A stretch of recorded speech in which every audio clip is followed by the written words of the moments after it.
يرجون تجارة لن تبور وأشهد أن لا إله إلا الله وحده لا شريك له الذي بيده تصاريف الأمور وأشهد أن محمدا عبده ورسوله اللهم صل وسلم على نبينا الكريم محمد بن عبد الله صلى الله عليه وعلى آله وسلم تسليما كثيرا أما بعد إخوة الإيمان ikhwani fi din a'azzakumullah jami'an. Alhamdulillah, pada malam hari ini kembali kita mengungkapkan rasa syukur kita kepada Allah Azza wa Jalla yang tak bosan dan tak henti memberikan kita begitu banyak nikmat, sehingga pada malam hari ini kita kembali duduk di antara majelis ilmu, duduk di antara rumah Allah Subhanahu wa taala. Dan ya, kita bersyukur kembali diberikan nikmat iman dan nikmat Islam, nikmat kesempatan untuk kembali bermajelis, yang dimana kata Nabi sallallahu alaihi wasallam, "Ijtama'a qaumun fi baitin min buyutillah yatluna kitaballah wa yatadarasuna fima bainahum illa nazalat alaihim sakinah wa ghasyiyatuhumur rahmah wa haffathumul malaika wa dzakarahumullahu fi man 'indah."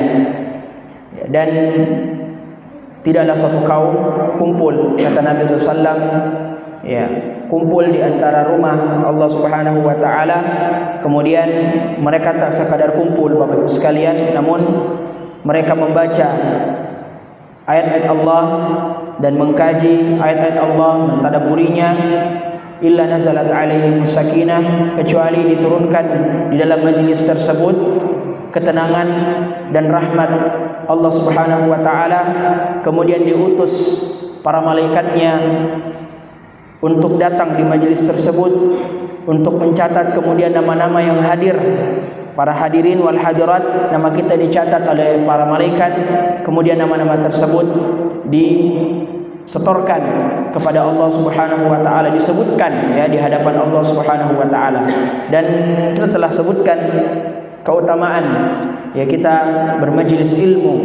Man salaka tariqan yaltamisu fihi ilman sahalallahu bihi tariqan ilal jannah. Barang siapa yang meniti jalan, dalam bahasa Arab Bapak Ibu sekalian, man salaka, kita fokus dengan kata salaka. Salaka yasluku, ya, memiliki persamaan kata dalam bahasa Arab. Bahasa yabhasu an. Ada perbedaan. Kalau bahasa yabhasu sekadar mencari Bapak Ibu sekalian. Makanya dalam terjemahan hadis ini, barang siapa meneliti, ya, mencari, yang dimana dia mencari sesuatu tersebut sampai dia dapat betul-betul sampai ke akar-akarnya.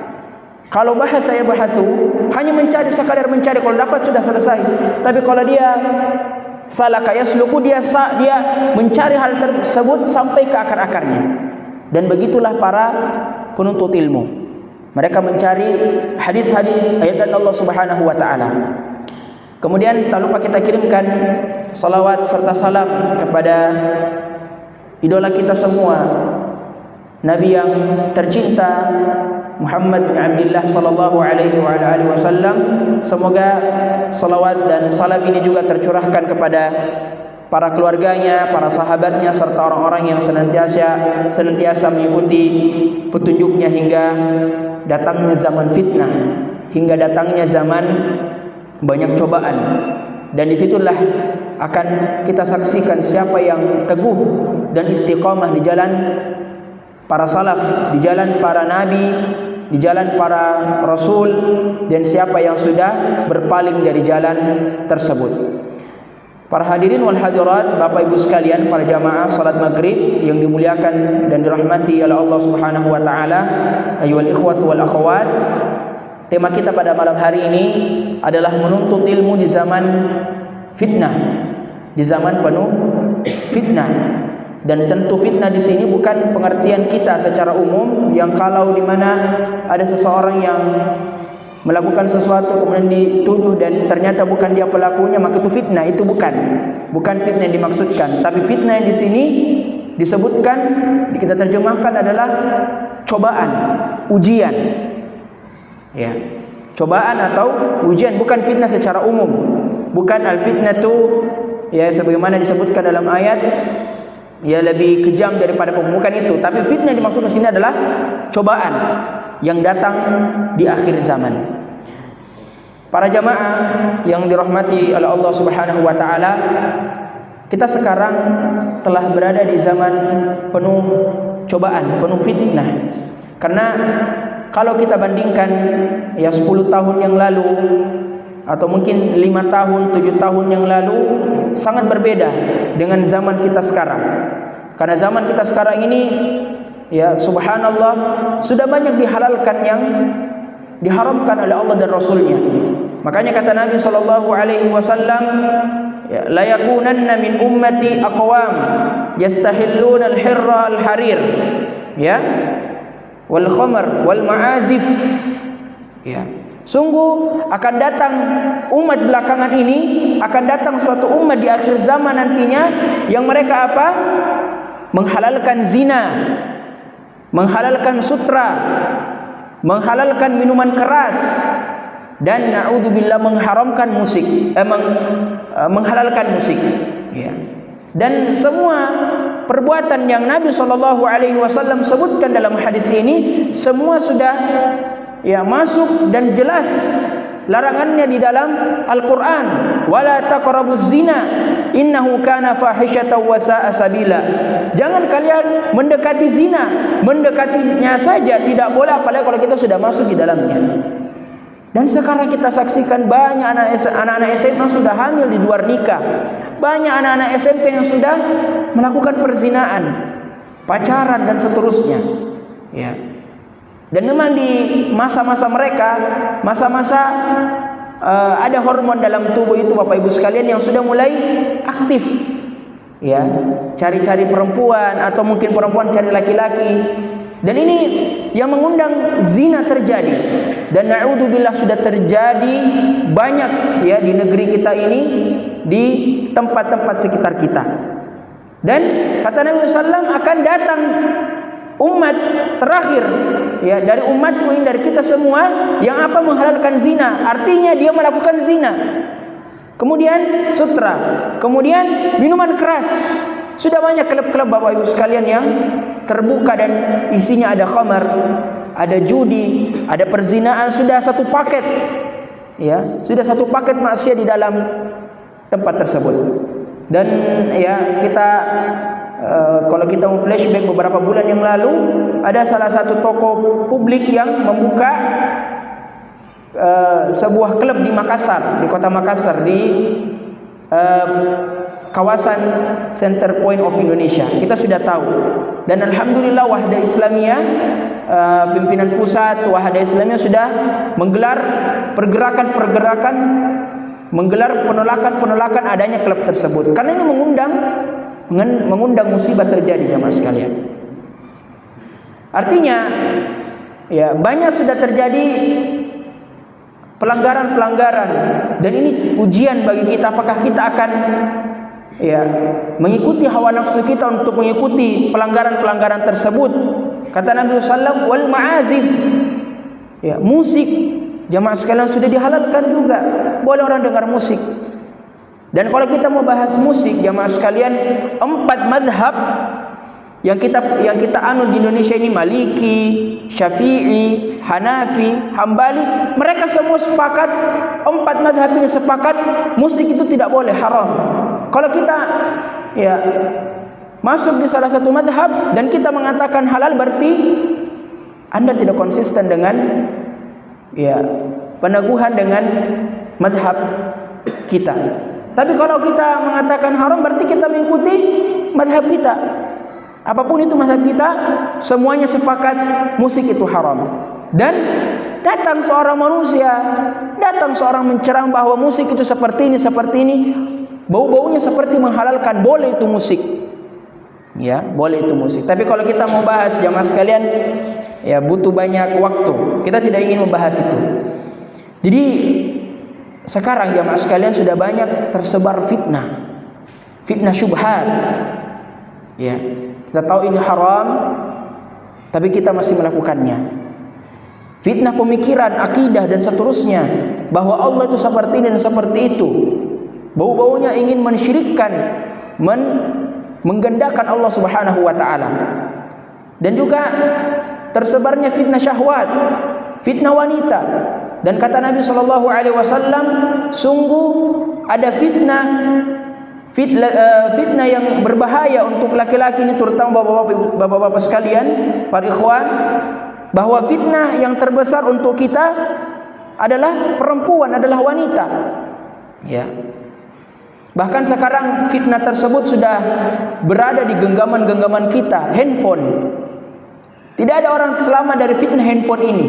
Semua yang kita mau dia bawa maksiat, mau dia bawa kebaikan, semua bisa kita searching di Google atau di media sosial yang kita punya. Dan na'udzubillah, kita saksikan para wanita sekarang sudah tidak malu mengumbar-umbar auratnya, membuka auratnya di depan lelaki yang tidak halal baginya. Dan kita sudah saksikan begitu banyak bertebaran wanita-wanita di luar sana tidak memperhatikan auratnya, membuka hijabnya, dan na'udzubillah, kita berlindung kepada Allah Subhanahu wa taala dari mereka yang menggoda laki-laki. Ya. Dan ini sudah banyak yang terjadi. Bahkan ya, seorang ustadz pun, seorang ulama pun bisa masuk dalam ranah fitnah wanita ini. Dan banyak kisahnya jamaah sekalian. Ada yang bimbing travel umroh, ya, ulama ini, ustadz, ahli fikih, subhanallah. Tapi itu tidak menjamin dia untuk melakukan maksiat, tidak terjerumus dalam fitnah wanita. Dapat perempuan jamaahnya, ya, sering memang dia lihat senter-senter bela, orang Makassar bilang lela mentol dari jauh. Akhirnya ada godaan sehingga dia bersama dengannya.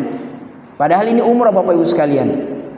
Jadi ya, tidak ada yang bisa terselamatkan dari fitnah yang bahaya untuk para lelaki, para kita semua ini bapak-bapak dan anak-anak muda, itu fitnah wanita.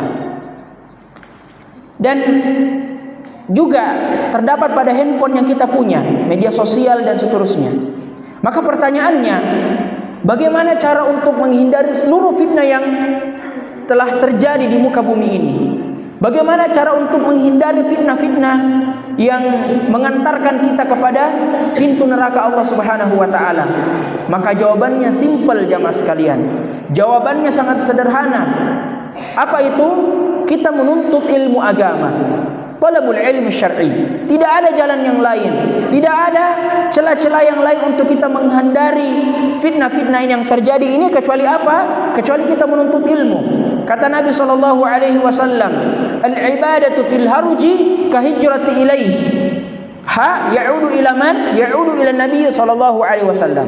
Kata Nabi sallallahu alaihi wasallam, ibadah yang dikerjakan fil harj, yaitu di zaman-zaman penuh cobaan, penuh fitnah yang seperti terjadi sekarang pada kita semua. Apa kata Nabi? Ka hijrati ilai, seperti hijrah bersamaku. Bersama siapa? Bersama Nabi sallallahu alaihi wasallam. Orang yang kita cintai, orang yang dinobatkan oleh Allah Subhanahu wa taala sebagai contoh untuk kita semua.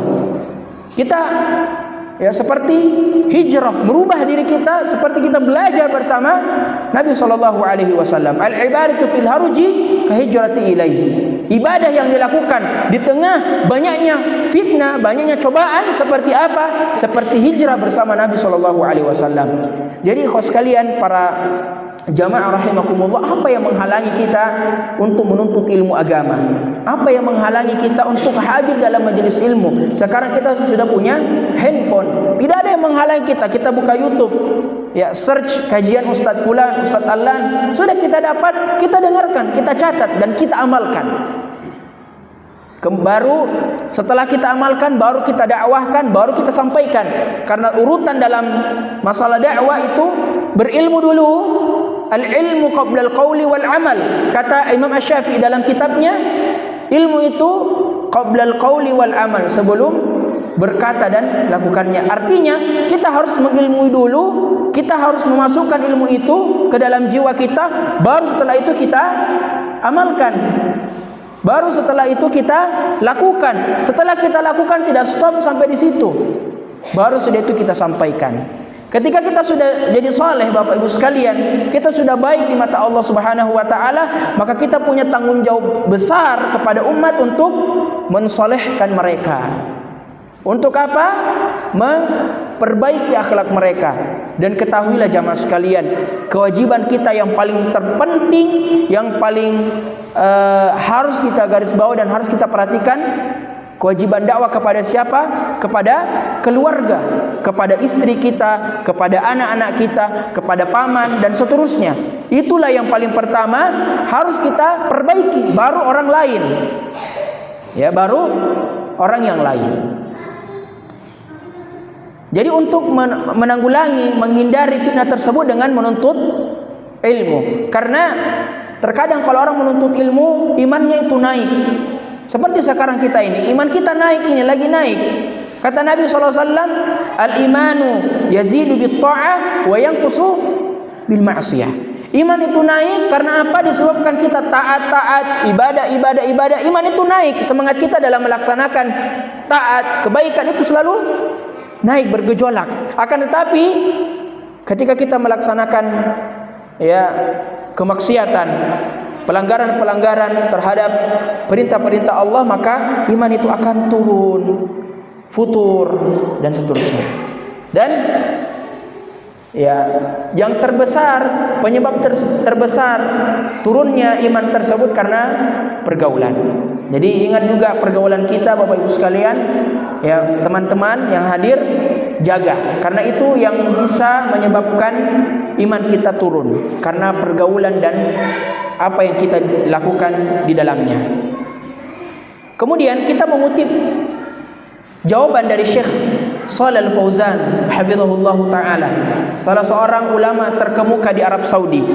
Ketika beliau ditanya, karena beliau ini muridnya syekh-syekh senior, ulama-ulama senior di Saudi, Syekh Utsaimin dan seterusnya, maka beliau dianggap guru besar seluruh kaum muslimin yang ada di dunia ini.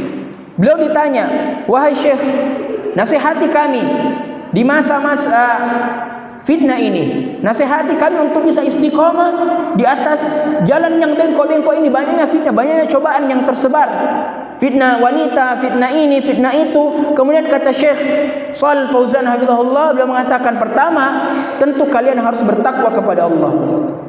Kita harus bertakwa, kita harus takut dulu sama Allah, kita harus ibadah dulu sama Allah, ya. Kita harus melaksanakan dulu perintah Allah, baru setelah itu apa? Menuntut ilmu.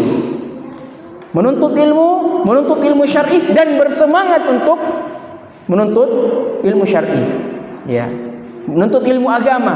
Dan ada dua orang yang kategori dalam tingkatan mereka, interaksi mereka dalam menuntut ilmu. Ada yang sekadar biasa-biasa saja, dan ada yang sangat luar biasa, semangatnya bergejolak dalam menuntut ilmu. Yang biasa-biasa saja nunggu panggilan.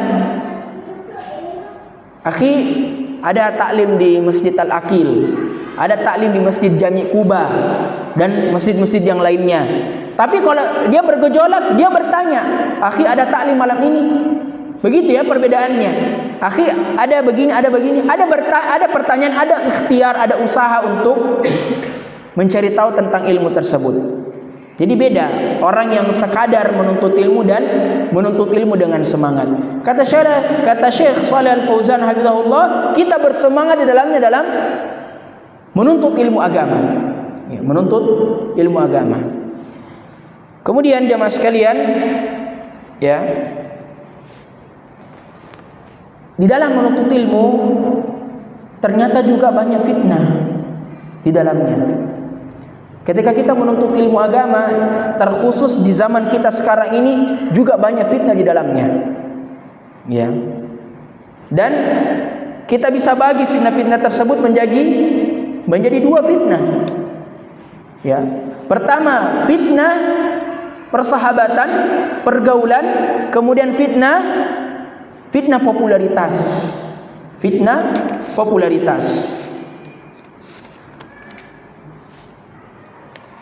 Dan mungkin yang sudah ngaji, yang mungkin sudah duluan tarbiyah di Wahdah, atau dimanapun kita menuntut ilmu, tidak hanya terbatas di ini dan di itu. Dimanapun, asalkan ustadznya bagus akidahnya, bagus ngajinya, bagus di salatnya, bagus di ilmunya, bagus di asalnya semua ilmunya, maka kita bisa menuntut ilmu di sana. Tapi dari itu semua kita bertanya sama diri kita. Ya mungkin kata-kata hijrah, yang sudah hijrah lebih awal, coba tanya ke diri tak semua. Ya,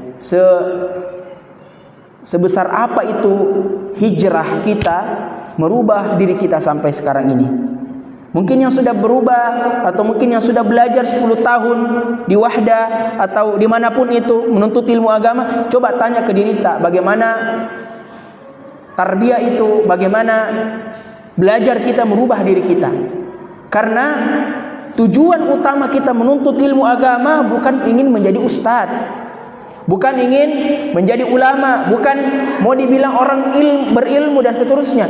Tapi tujuan kita beribadah apa itu? Khasyatullah, takut kepada Allah. Artinya takut kepada Allah dengan kita belajar, dengan kita menuntut ilmu, kita memperbaiki ibadah kita kepada Allah.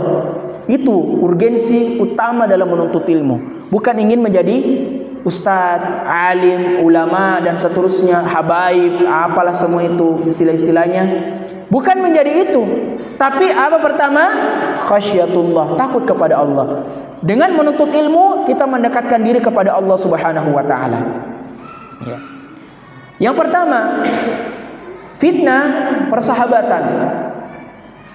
Ketika telah menuntut ilmu, seseorang itu akan diuji dengan persahabatannya, dijadikan musuh saudaranya. Dan ini banyak yang terjadi, hadirin wal hadirat. Dan mungkin bagi yang sudah lama belajar sudah tahu seperti ini. Fitnah permusuhan, banyak terjadi permusuhan karena mungkin kesalahan A, kesalahan B, kesalahan C, sudah mentahdir, sudah ente salah, ente sesat, ente gini, ente gitu. Sudah banyak terjadi jamaah sekalian, dan ini yang merusak persatuan kaum muslimin. Makanya kenapa Palestina belum menang-menang, belum ditaklukkan, karena kondisi kaum muslimin yang seperti ini. Masih bermusuh-musuhan. Kita sudah mengaji, kita sudah sama-sama menuntut ilmu. Kenapa kita harus pecah di tengah jalan? Ikhwah kita, karena mungkin dia mengatakan saya akidahnya begini, akidahnya si fulan begitu, jangan ambil ilmu, jangan bergaul sama dia karena dia begini. Kalau akidah kita sama, kita kan di atas jalan Nabi SAW, kita sama. Apa yang membedakan kita? Ya, mungkin gurunya beda, tapi kan kita satu jalan di atas jalan la ilaha illallah, jalan tauhid, jalan Nabi, jalan yang mulia. Mungkin kan ada saling mengundang, saling mengejek dulu di media sosial. Kemudian mendatanginya secara langsung, ya. Kemudian banyak terjadi langkah-langkah untuk memecah belahkan umat. Dan caranya untuk memecah belahkan umat, dia pecahkan dulu yang satu jalan dengan mereka. Dan ini kita sangat menghindari yang seperti ini. Makanya kita harus saling support dalam mengaji. Maksudnya di sini mengaji menuntut ilmu. Akhi, ayo, bagaimana pelajaran antum? Bagaimana tarbiyah antum? Jalan atau tidak? Kalau tidak jalan, kita hubungi murabbinya. Ustaz, kenapa kita tidak hadir? Seperti itu, bukan tidak tarbiyah begini ketinggalan. Enggak. Itu namanya mencaci maki, mengejek karena tidak tarbiyah. Kalau ada teman kita, saudara kita tidak tarbiyah, misalnya kita aja, akhi, ayo, wahai saudaraku, tentu billain warif, tentang kelembutan di sini kita gunakan.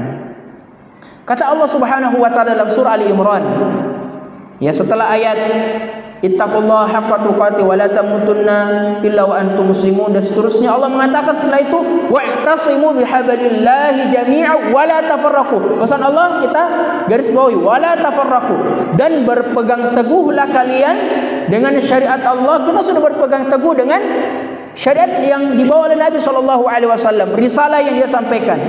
Kita sudah pelajari, kita sudah menguasai, kita sudah masuk dalam itu. Tapi kata Allah, wa'tasimu bihablillahi jami'a wa la tafarraqu, jangan kalian saling memecah belah, jangan kalian saling membeda-bedakan, jangan kalian mengatakan fulan seperti ini, alan seperti ini, jangan kamu bergaul dengannya. Kita jangan mengatakan seperti itu. Kita saling support. Wadhkuru ni'matallahi 'alaikum id kuntum a'da fa'alafa baina qulubikum fa asbahtum bi ni'matihi ikhwana. Baru setelah itu Allah sebutkan ketika kita saling bermusuhan dengan saudara kita, maka kita apa? Kita mengingat nikmat-nikmat yang Allah berikan kepada kita semua. Nikmat apa? Ketika Allah melembutkan hati kita ini untuk bersaudara dengannya. Fa'alafa baina qulubikum fa asbahtum bi ni'matihi ikhwana. Yang dimana ketika dahulu Allah menjadikan hubungan kita dengan saudara kita ini dalam satu ikatan, yaitu ikatan persaudaraan. Persaudaraan di atas ketakwaan kepada Allah Subhanahu wa taala. Dan ya ini mengharapkan apa? Mengharapkan permusuhan kalau terjadi yang seperti ini. Makanya kita harus saling memperhatikan. Kata Nabi sallallahu alaihi wasallam, al-mu'minu kal bunyan yashuddu ba'duhum ba'dha. Mukmin itu seperti apa? Seperti bangunan, seperti satu bangunan yang sangat kokoh. Yashuddu ba'duhum ba'dha. Mereka saling apa? Mereka saling melengkapi, saling menguatkan, saling mensupport, saling mendukung. Seperti itulah mukmin yang sebenarnya, mukmin yang hakiki. Maka kita jangan saling bermusuhan, ya, saling membeda-bedakan, saling mengatakan seperti itu. Jadi kita perhatikan, ini fitnah yang harus kita hindari dan kita berdoa kepada Allah Subhanahu wa taala semoga kita dijauhkan dengan fitnah yang seperti ini. Kemudian fitnah yang kedua, setelah kita berada di jalan yang lurus dan di atas jalan menuntut ilmu, maka akan datang syaitan kemudian menggoda mereka yang sudah menuntut ilmu, mereka yang sudah belajar. Menggoda apa? Untuk dipuji oleh orang. Weh, tahu sudah belajar. Berapa buku kau sudah baca? Weh, ternyata ulama apa begini-begini. Mengharapkan pujian dari manusia. Kemudian terkadang kalau dia pergi menuntut ilmu tidak sah itu belajarnya kalau tidak foto dulu kitabnya, foto dulu bukunya. Tidak sah. Ini mencari popularitas. Mencari popularitas, mencari like, komen dari orang-orang. Oh begini tahu fulan, oh begini tahu si Alan. Dia sudah belajar dan sudah mengetahui ini dan seterusnya. Kalau kita lihat dakwah Nabi sallallahu alaihi wasallam, ikhwatu wal akhwat, di masa-masa beliau berdakwah, apakah ada yang seperti ini? Tidak ada. Bahkan di masa dakwah Nabi sallallahu alaihi wasallam, dakwanya penuh dengan celaan, cacian, makian. Beliau ke Taif. Jadi ketika Khadijah istri Nabi sallallahu alaihi wasallam sudah meninggal, beliau pergi ke Taif. Rasulullah SAW pergi ke Taif. Untuk apa? Supaya dakwanya ini diterima. Karena di Makkah juga tidak diterima, di mana juga tidak diterima. Akhirnya kemana? Ke Taif beliau. Sampai di Taif, baru kasih istilahnya kita, baru masuk pintu gerbang, diserbu sama itu penduduknya Taif karena tidak suka dengan dakwah Nabi sallallahu alaihi wasallam. Bahkan ketika Nabi SAW berjalan dan masuk ke kota Taif, penduduk Taif berkumpul kemudian melemparkan batu kepada Nabi SAW dan tembus ke wajah beliau. Ada goresan. Bahkan keluar darah jamaah sekalian. Jadi di zaman Nabi SAW, fase dakwah beliau 13 tahun itu, ya, fase dakwah Nabi SAW semuanya, semua fase dakwah beliau dipenuhi dengan celaan, cacian dan makian. Penuh dengan banyak pengorbanan. Akan tetapi bagaimana balasan Nabi sallallahu alaihi wasallam kepada yang melempari batu kepada dia? Kemudian Nabi sallallahu alaihi wasallam berdoa kepada Allah ketika dia tersungkur, terjatuh ke tanah.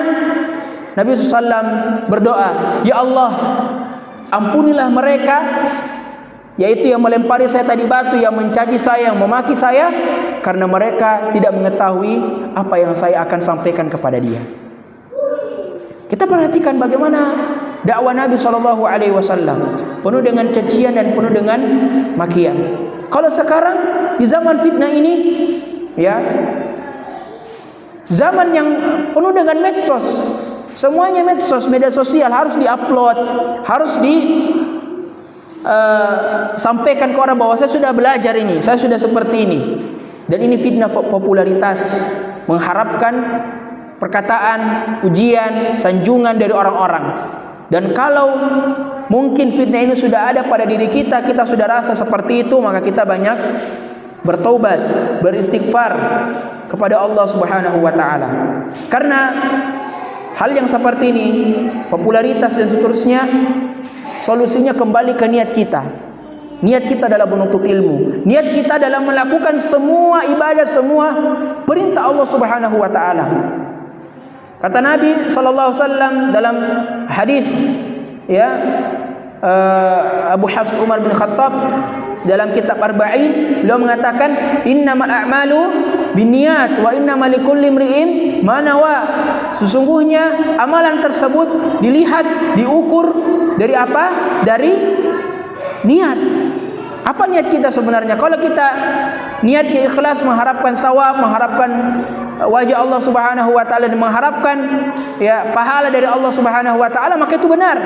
Tapi kalau mungkin niat kita seperti ini dan seperti, makanya Nabi SAW mencontohkan bagaimana itu niat. Kata Nabi SAW, contohnya itu barang siapa yang berhijrah, yaitu merubah dirinya, yang mungkin kita kiaskan menuntut ilmu karena wanita yang ingin dia nikahi, maka dia akan mendapatkan itu juga.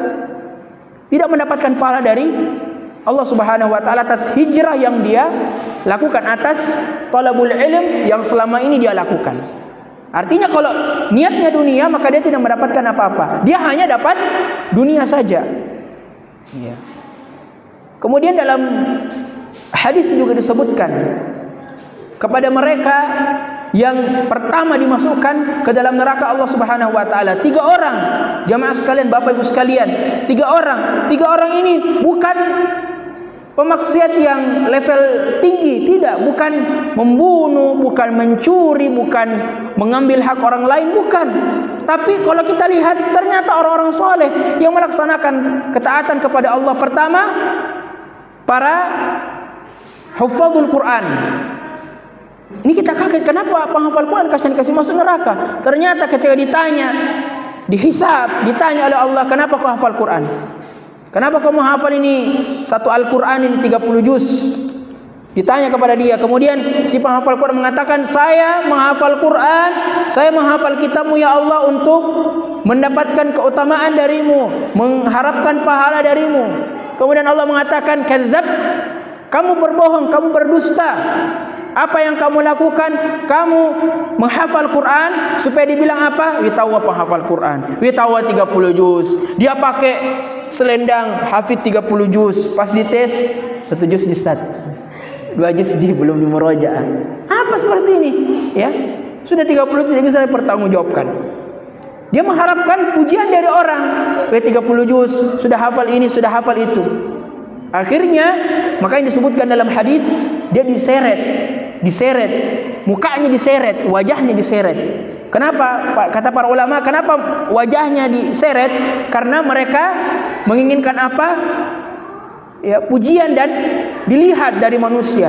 Dan yang paling pertama dilihat apa? Mukanya. Sehingga yang diseret itu bukan kepalanya seperti kita diseret biasa, tapi mukanya diseret, dihadapkan ke bawah, kemudian diseret dan dimasukkan ke dalam neraka. Yang kedua, orang yang berinfak, ditanya kenapa kamu berinfak, dan seterusnya, kemudian dijawab, karena saya mau seperti ini. Kemudian Allah mengatakan kamu berdusta, kamu ingin dikatakan dermawan, kamu ingin dikatakan orang yang paling baik, orang yang paling banyak sedekahnya, dan seterusnya, sehingga diseretlah ke neraka. Dan para qurra, para pembaca Al-Quran, mereka semua diseret ke dalam neraka Allah Subhanahu wa taala. Maka kita juga khawatir dan berlindung kepada Allah Subhanahu wa taala, karena ini amalan saleh yang kita lakukan, amalan kebajikan yang kita lakukan. Ini bukan mencuri, bukan mengambil hak orang lain, bukan dosa, tapi ini amalan kebaikan. Akan tetapi kita khawatir jangan sampai karena niat kita mungkin salah, belum lurus niat kita, akhirnya memalingkan amalan kita semua ini ke neraka Allah Subhanahu wa taala. Allah sebutkan dalam surah Al-Furqan, "Wa qadimna ila ma 'amilu min 'amalin faj'alnahu haba'an mansura." Ada orang datang dengan banyak amalannya Bapak Ibu sekalian, dihadapkan amalan tersebut.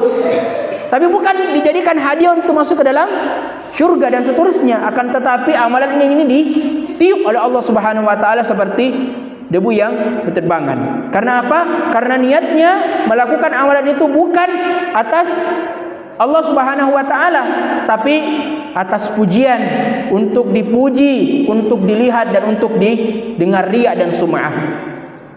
Maka solusi dari fitnah yang kedua ini adalah kita ingin merubah niat kita. Apakah kita ini menuntut ilmu ikhlas karena Allah Subhanahu wa taala, atau ingin dilihat di medsos bahwa seperti ini dan seperti itu?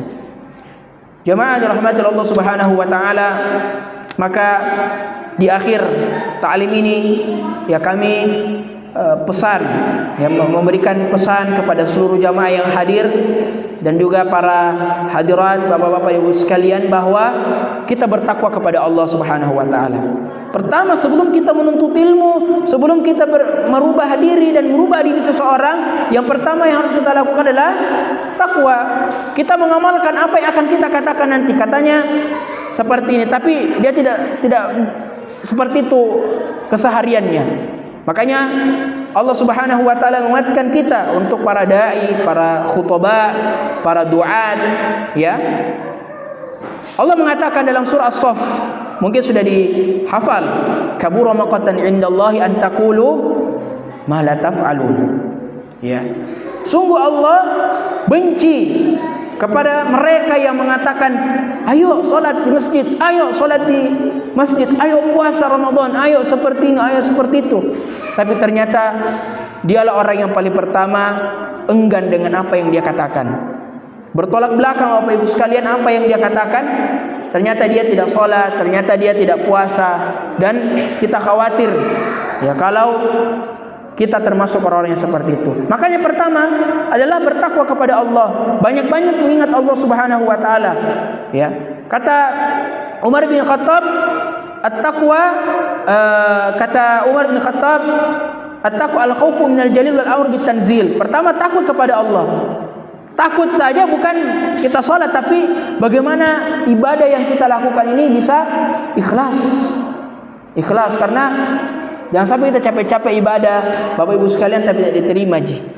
Ini ya orang-orang muflis, orang-orang yang bangkrut di hari kiamat, yang kata Nabi sallam, al-muflisu fi ummati, ya, sampai akhir hadis dikatakan orang yang datang dengan amalan salatnya, puasanya, amalan-amalan solehnya sudah menggunung-gunung, akan tetapi itu amalannya dibagi-bagi kepada yang dia zalimi. Ternyata orang ini pernah pukul si A, pukul si B, pernah mengambil haknya orang lain dan seterusnya, sehingga diambil yuqadu min hasanatihi, diambil ini kebaikan-kebaikannya kemudian disalurkan kepada orang-orang yang dizalimi. Kalau sudah habis kebaikannya, apalagi diambil dosa-dosanya ini orang yang dia zalimi, dia ambil terus dia dimasukkan ke dalam neraka Allah Subhanahu wa taala. Maka para ikhwah dan para jamaah sekalian, setelah kita takwa, kita berilmu, kita belajar, kita menuntut ilmu Al-Quran dan As-Sunnah. Ini saja, mau bagaimanapun ustadznya, mau bagaimanapun pematerinya, mau bagaimanapun guru tak, yang penting kalau dia Al-Quran dan As-Sunnah, insya Allah itu sudah benar, itu sudah betul. Ya.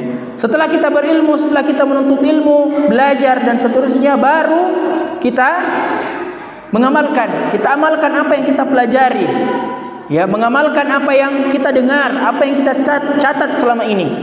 Barulah setelah itu, ketika sudah kita belajar, menuntut ilmu, baru kita dakwahkan, baru kita sampaikan kepada umat ini. Mungkin hanya ini yang bisa kami sampaikan, Bapak-bapak dan Ibu sekalian. Semoga apa yang kami sampaikan bisa bermanfaat untuk kita semua dan kita amalkan. Dan kami memohon maaf jika ada kata-kata yang menyinggung hati kita semua. yang benar datang dari Allah Subhanahu wa taala dan yang salah itu datang dari syaitan dan dari diri kami pribadi. Kita tutup dengan membaca doa kafaratul majelis. Subhanakallahumma bihamdika asyhadu an la ilaha illa anta astaghfiruka wa atubu ilaik. Wassalamualaikum warahmatullahi wabarakatuh.